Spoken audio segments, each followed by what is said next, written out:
Hello hello हाँ के बस्ता कहूल आज्ञा सर नमस्कार।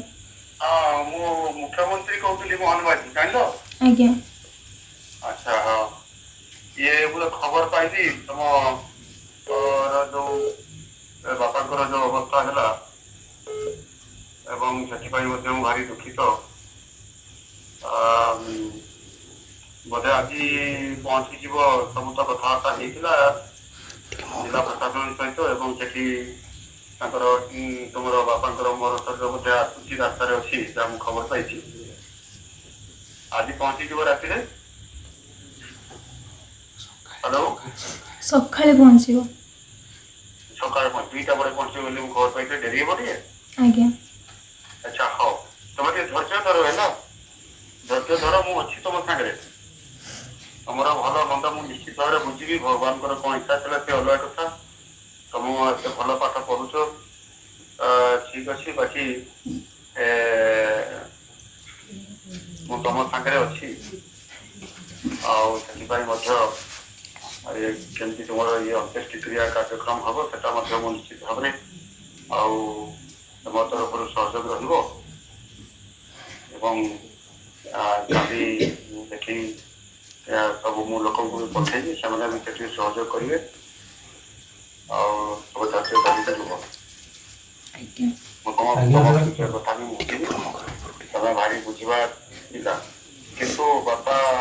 जेहेतु तुम परिवार एकमात्र रोजगारिया थे तुम तुम परिवार सी दूर जाते बालेश्वर कहीं से मुंबई गले मुंबई में तुम कम करें श्रमजीवी हिसाब से कम कर तुमको बहुत भल पाठ पढ़ाते भगवान कौन इच्छा था से तो अलग कथा किंतु निश्चित भाव में तुम सागर अच्छी यहाँ तुम फील कर बुझल हाँ मुझे निश्चित भाव में तुम तुम जमी पाठ कर कंटिन्यूटी कर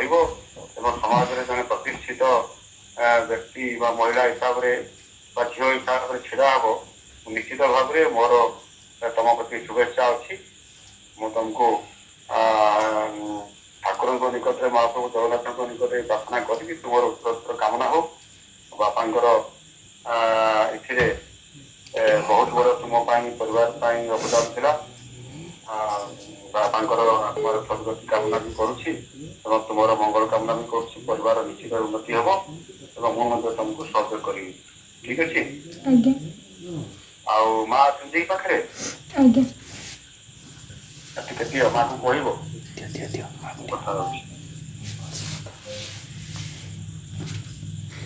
नमस्कार सर। हाँ हाँ हाँ नमस्कार हाँ देखो ये तो बहुत बड़ घड़ी संधि मुहूर्त अति दुखर कथा मुझे जापारे एक तुम भाया गोटे गरीब परिवार केते कष्ट करके परिवार चलुला मोर हिसाब से स्वामी आपंकर परिवार चलाऊे मुंबई में थी श्रमजीवी हिसाब से बालेश्वर ये गोटे अंचल जाकि कष्ट कर खैरा अंचल जाकि साहय करुले कि बहुत भगवान कौन इच्छा था कि जानी मुझे जापारि आगु मुझे जापारि ना ना टे कौन भी करा था कि भगवान को इच्छा गोटे क्लियर था तो काली पहुंचला ये सब संतुष्टि क्रिया सब काली हम आप धैर्य सहित करेंगे बाकी मुझे आप जानी था मुख्यमंत्री आप सागर अच्छा निश्चित भाव आपण परिवार झीर दायित्व मुझे निश्चित भाव में बुझी तार साहय करी भल पाठ पढ़ी मनीष हो निश्चित भाव में सरकारी तरफ व्यक्तिगत हिसाब से निश्चित भाव में पूरा मुझे सहयोग करी तार उत्तर कामना करी आप परिवार मुझे चिंता करुँची आगामी दिन में निश्चित भाव में प्रतिफलित हम और मुझे सहयोग करी आमर से आमर अच्छा जो आप अंचल जो भाई मैंने अच्छा मो पाखे कम कर से ठाकुर बाबू अच्छा आपण पाखु विभिन्न सहयोग करने पठे ठीक अच्छे भाई हाँ धैर्य धरतु टे धैर्य धरतु मुझे निश्चित भाव में सहयोग करी ठीक अच्छे धन्यवाद जिलापाल को प्रशासन को कही भी ଯାଉ ସେ କାମ କରିକିରି ସେଠୁ ଆସିବାର ବ୍ୟବସ୍ଥା ସବୁ କହିଲା ପରେ କାମ ହଉଛି